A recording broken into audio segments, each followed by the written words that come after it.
Merhaba arkadaşlar. Bugün sizlerle birlikte Brawl Stars videosu çekiyoruz. Hemen tek hesaplaşmada oluyoruz ve Brawl Stars videomuzu çekip YouTube'da paylaşıyoruz.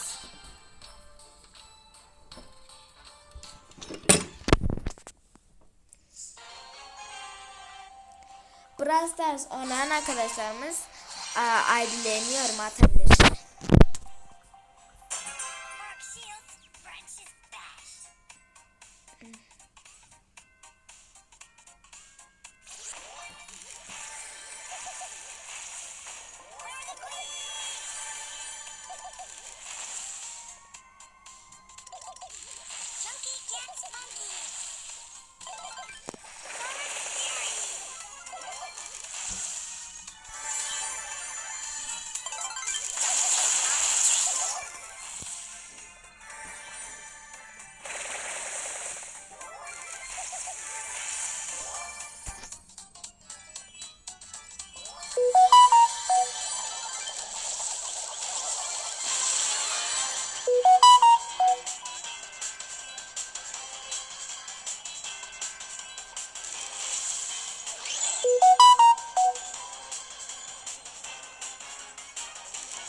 Senin onarı burcunu